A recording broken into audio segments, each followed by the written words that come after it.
piece of artwork up there by Mel Chin was pulled from a Vinyl Haven press where I used to, a long time ago, briefly for one summer, assist with apprenticeship of pulling fine art prints. It is entitled The Conversation of the Birds, which I recommend that you go and seek out, for this story is not that story, and the story you heard is informed by both of them. Ralph Waldo Emerson, formerly Reverend Ralph Waldo Emerson, said, quote, "Life consists of what a man is thinking all day." Life consists of what a man is thinking all day. Stories shape our minds. They see how we see each other, how we see our mutual world, how we create each other, how we create our mutual world. But they also create or destroy our abilities to understand and communicate with each other. Most importantly, they inhibit or enhance our abilities to see the truth. We are a metaphoric species. One story from the fifth season of Star Trek, yes, sacred texts come in many places. The Next Generation is a beautifully written and acted script called Darmok. And the crew of the Enterprise in it encounter an alien race they cannot communicate with, not even using the ship's vast universal translator. In the opening, Captain Picard gives hope when the children of Tama, as the race is called, are labeled incomprehensible. First contact is not possible, even though the children of Tama keep reaching out. Communication, Picard says, is a matter of patience, imagination. I would like to believe that these are qualities we have in sufficient measure. I would like to believe that we humans have those too. Because the Tamarans communicate entirely in metaphor, all is literally story. But those outside the world in the Federation, because they don't know the stories, they don't understand. They cannot understand because they don't even know and aren't aware that they're speaking in metaphor. All is lost, or almost. Picard cries out, "I remember the words, but I don't understand." I have never forgotten that episode. If you get Netflix, you can watch it. First aired in 91. When Picard finally understands, he uses the most ancient of human texts, a core story that predates and shares similarities with all of the Abrahamic texts. The Abrahamic texts are the Torah, the Bible, the Quran. It is the Sumerian story of Gilgamesh. The stories of the rest of the crew of the Enterprise are almost all comprised of fear and competition. And in acting out those stories, they almost bring about the very thing that they fear, unaware that they too are acting on the metaphor of the stories that they have been told.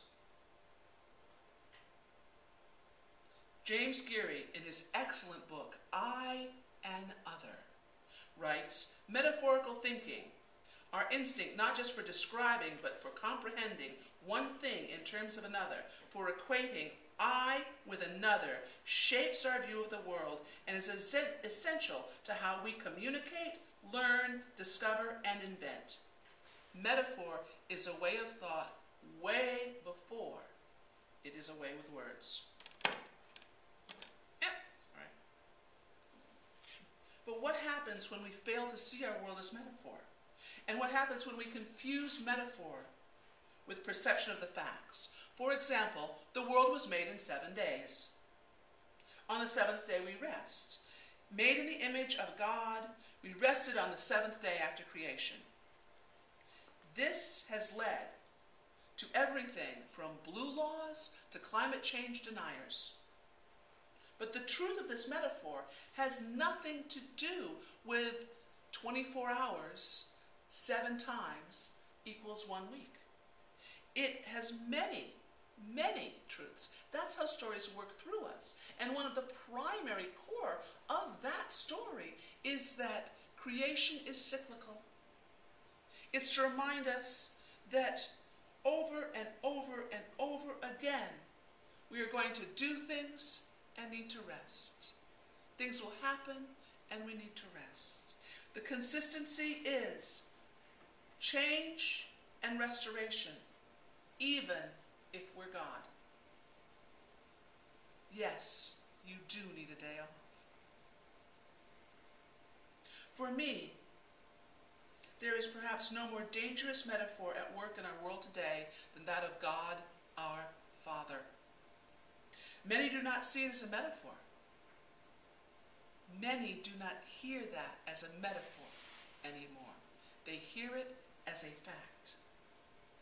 The metaphorical understanding of the divine, and indeed our understanding of power in our culture, is paternal, gendered, and male. When I say God, Allah, Brahman, what do you hear? Do you hear one? Do you hear many? Do you hear a male voice? Do you hear a female voice? Do you have any image? Or do you have something you don't want to look at? What is metaphor at its most basic level? Utilizing one element thought as a surrogate, as an enhancement for the complete comprehension and understanding of another. We have been singing metaphor. Listen to it on the radio. But it's more than that. It's how we make sense of our world. Nothing is perhaps more intellectually important to our spiritual development or even our salvation as a people on an endangered planet, I believe, than understanding metaphor. Sounds like a really big and pompous statement, doesn't it? Yeah, well, it is. Why? Why is this so important? Because it is how we can separate truth from fiction. Recently, I made a connection with something that rearranged my world. Okay, now I sent that little blurb up to her saying that we're the only animals with metaphor. Always good to do that because it keeps you really like sitting in your hubris. No, we're not. We're not. We are the storytelling animal has been a tenet of my world. I have lectured literally all over. Here, Europe, on the meme, we are the storytelling animal. And so I tweak it. So we may not be the only storytelling animal, right? You know, but it's still core to my worldview because it's how we make sense of the world. Because I know we're not the only animal with language. There's been too many studies that show that we are not the only animal with language. However, the phrase, we are the storytelling animal, still carries something. It carries the shadow of superiority. That little article of language, that little word, the. I am the such and such. Anytime you do that, you're stepping outside of creation. And then it was pointed out to me that almost all child's play is metaphor. Think about it. The child placing the rock on the leaf and pretending it's a banquet is a meaning-making metaphor. The rock isn't food, the leaf isn't a plate, and it doesn't matter if it's a human or a chimpanzee, because they both play that way. We are not the only storytelling animal at its most basic sense, and the most basic element of story is not that story is fiction or fact. It is a means of making sense of ourselves in the world. That is what story is, a means of making sense of ourselves in the world. And we all carry our own stories of how we made sense of ourselves in the world. The problem is when we impose those stories onto other people. Now, for the sake of argument, I want to be sort of very clear. Metaphor alone may not be story.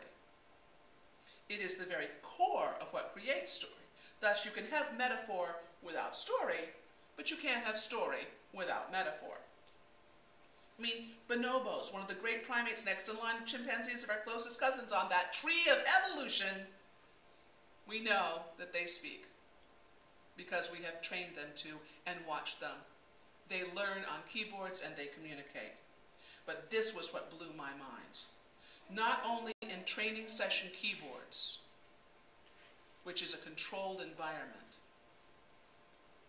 but now bonobos have communicated directly with humans because they had a need to, using metaphor and not actual object.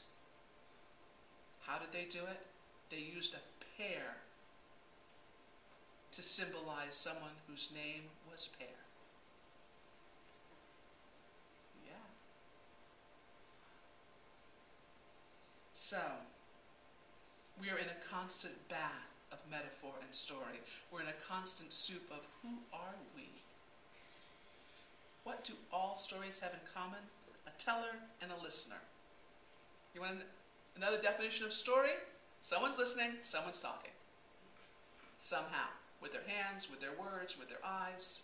A teller and a listener. And even when you feel like you are all alone, you are talking to you, or you are talking to you, or you're talking to you, or you're listening to you. I'm speaking to you today, and I'm going to speak of an ancient story that you've probably all heard of, the Tower of Babel. How many grew up sort of with bits and pieces of the story of the Tower of Babel?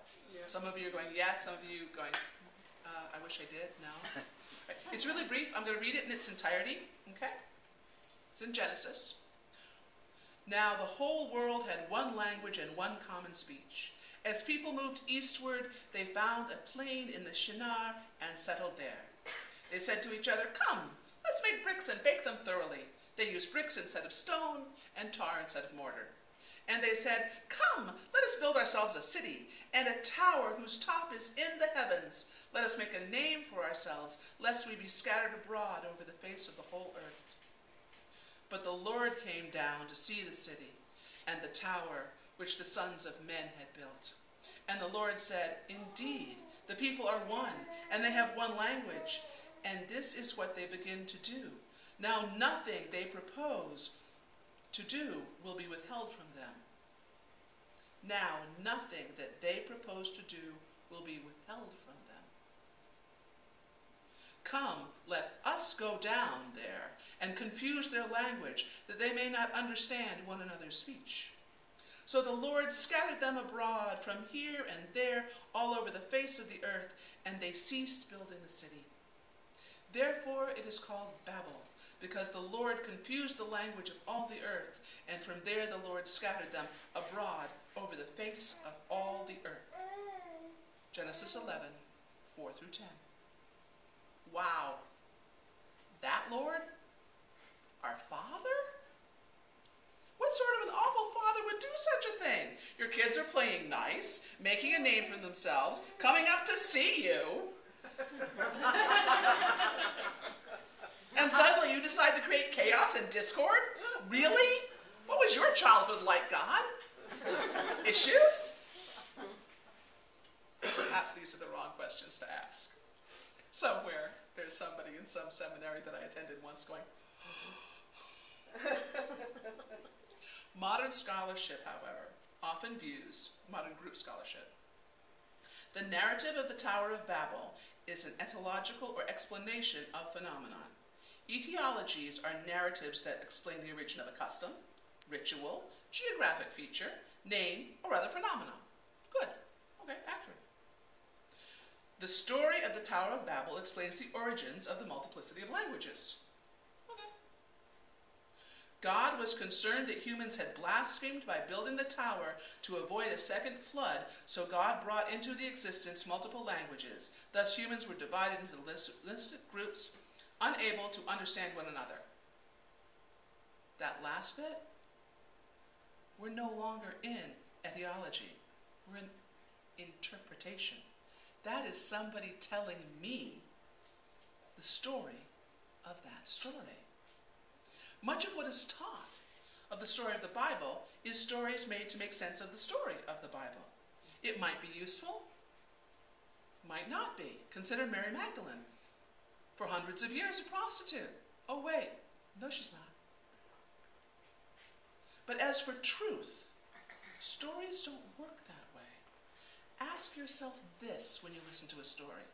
How is this story working for us now? How is this story working in us now? What does it mean as a metaphor for our lives? We can start with the name Babel, which might mean to confuse or confusion from the ancient Hebrew, but it also might mean gates of the gods from the Akkadian word for Babylon, which is the entrance point. And both are actually entrance points. My beloved teacher used to say, Dalek, confusion is your best state of growth. Really? He was right. Because that's where you start before you can find a place out of it. You have to say, I don't know. So why are we telling this story of Babel? What is the lesson of the Tower of Babel teaching? And is it a gate to the divine? The truth of sacred texts is that they're all doors. Yes, even Star Trek. The stories are for us to question, to seek, to search within ourselves, outside ourselves in community, and have a conversation. The story of Babel, I think, is an etymological story, which is a story to make sense of a phenomenon. But what story isn't? What stories do you tell to make sense of someone you meet when you can't understand them? What stories do you make up when you first meet someone in general? Oh, because of, I see this, you've made up a story. Right there, on the spot, using all the metaphors of your culture. How do you communicate? Do you start with listening? Or do you try to understand? Or do you try to be understood? And what happens when we listen with our hearts? For me, the Tower of Babel has a lesson, and it's this. If we can find each other, learn each other's languages, stories, then we can do anything, accomplish anything. Perhaps it is not that we need to teach everyone one language, or certainly not one religion. Perhaps it is not that we need to have one story. But how do we find the common stories that raise us up into world community, that build a tower of communication and trust? And in that we find our beloved community. If we personify God or gods, perhaps this story is to remind us it's not easy. We have to struggle to reach out, to listen. We as individuals and the people of the world need to learn how to hear the stories of others, those sacred stories and profane, and we need to be able to listen through the lens of many metaphors. Not just for facts. Oh, we're getting really good at that. I have a wonderful kid who's no longer a kid. He's a man. He's now very, very good at fact-checking anything that comes across any social media or out of my mouth. You've been there. Some of you probably do the same thing. But we keep confusing these facts with what are the truths, personal, global. Roger Ailes, formerly of Fox, I like that formerly, News is brilliant at finding common stories that unite people. And he is a genius, in a rather, to my mind, horrifying way. He looks for and finds common enemies and creates a structure of story around that commonality, thus bringing people together. The enemy of my enemy is my friend. That phrase is found in a Sanskrit political social text from 4th century BCE. Ailes does not look for facts. He looks for stories of division to unite. And he has been frighteningly good at it. How? Because of the power of metaphor. This is a man who didn't allow the women on that network to wear pants, but they had to be in skirts, and the tables had to be glass. because the metaphor at work is that women are to be observed, to be seen. You didn't think about it until I said it. You simply saw all of the women in skirts. You didn't even think, oh wait, none of them are wearing pants. That's how metaphor works through us when we're not aware of it. The power of metaphor combined with the need to belong. That is his gift. Because in belonging there is safety, and in division there is fear. The enemy of my enemy is my friend, even if I don't like you very much. James Geary writes, metaphor is intensely yet inconspicuously present in everything from ordinary conversation and commercial messaging to news reports and political speeches. And the key word here is inconspicuously. Listen to the metaphors and uncover the stories you are being told. Don't necessarily fact check them out loud, but listen to those stories you are being told and listen to the stories you are telling. Much of our current story is that if we can be scared together, then at least we have each other, and we can confirm our stories of fear. And all sides of all aisles do that. It is now a metaphor for what we are. I'm so scared, thank heavens you're safe. I'm safe too. We don't go, oh, how do we get everybody safe? Stories that threaten the metaphors that give us our identities are to be shunned and attacked. And even though at some level I would hazard all white Americans have their toes into the basket of deplorables, using deplorable as a noun, in the basket of deplorable actions, it takes great bravery to see and understand ourselves as sinners.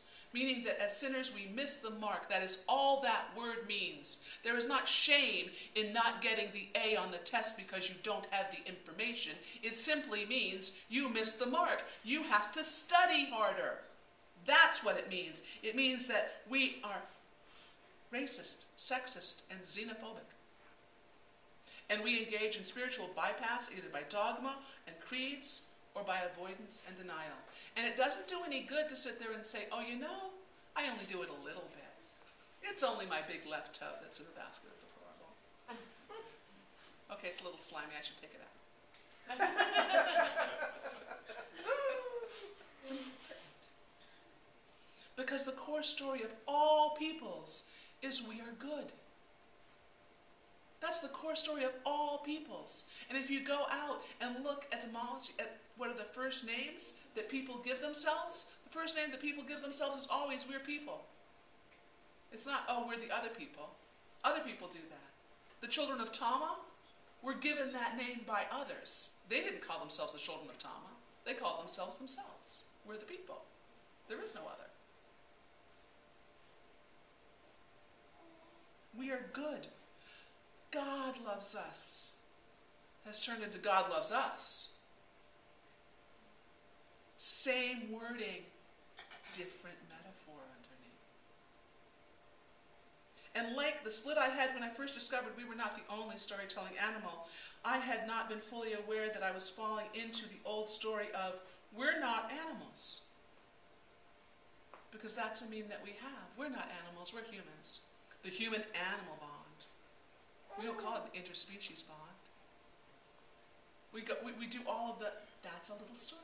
I was unaware that I'd fallen into it, but my first reactions, honestly, when I was reading about the studies of the bonobo children, like calling them children, yeah, they're children. They're apes, they're children, was to be defensive. I was like, really? And then the studies on the dolphins have syntax, and I was like, dolphins do not create sentences. And, okay. So they do create syntax, but they probably don't create sentences because the studies are a little flawed. But that's not the point here. The point that I'm trying to make is that my first reaction to the sentence, dolphins create sentences, was, oh no, they don't. And that goes back to an old story in myself. It doesn't go back to, oh, cool, what do dolphins do with sound? That's interesting. It has to be in a certain order. That's syntax. That's interesting. It doesn't take away from me for them to be them. And that is where we are sitting in our world at large. Big time.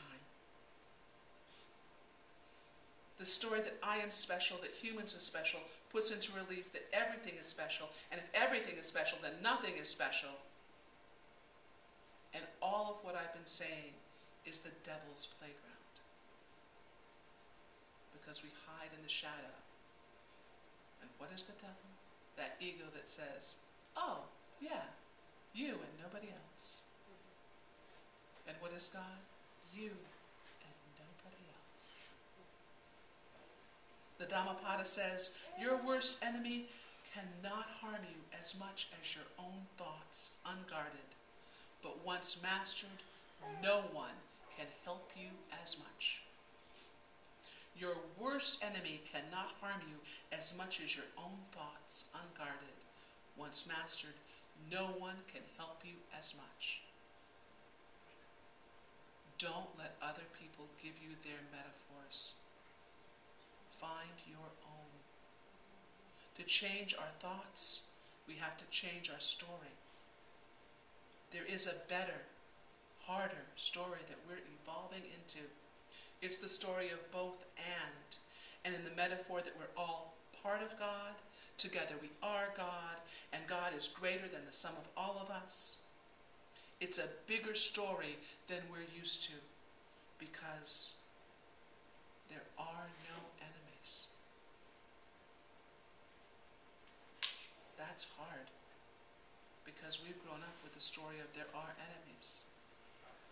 When a child throws a tantrum and throws things and I love them, I do not look at that child as my enemy. When I get mad at my husband and he gets mad at me, I never look at him like he is my enemy. He is someone I love, and we work hard to communicate with each other. That is where we have to come to. We have for eons evolved with metaphors of communal fear.